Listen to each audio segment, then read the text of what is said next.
నాగబాబు గారికి, Tirupati MLA RN Srinivas గారికి, తిరుపతి జిల్లా ఉమ్మడి జిల్లా అధ్యక్షులు డాక్టర్ హరిప్రసాద్ గారికి, వేదికలు అలంకరించిన మా జన సైనికులు, వీర మహిళలు, అలాగే నా ముందున్న వీర మహిళలు, జన సైనికులు, జనసేన కార్యకర్తలు, అలాగే తెలుగుదేశం భాజపా కార్యకర్తలు, మీ అందరికీ కూడా హృదయపూర్వక నమస్కారాలు చెప్తూ, మీరందరూ నాగబాబు గారు మాటలు చెప్తే వింటానుకున్నారు.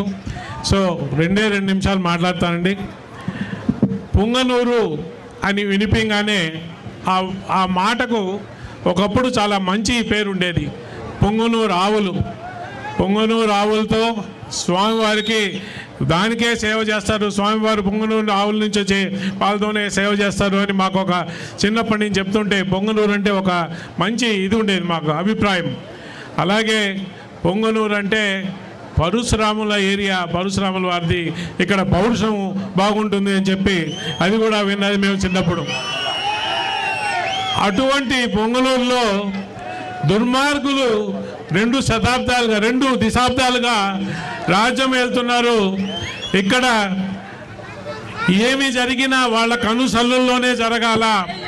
ఇందాక మా డాక్టర్ గారు చెప్పారు, పాలు అమ్ముకుంటే మేము చెప్పిన రేటు అమ్ముకోవాలా, పళ్ళు అమ్ముకుంటే మాకే అమ్మాలా, మేము చెప్పిన రేటుకే అమ్మాలా, ఏమి చేసినా మా దీంట్లోనే ఉండాలా.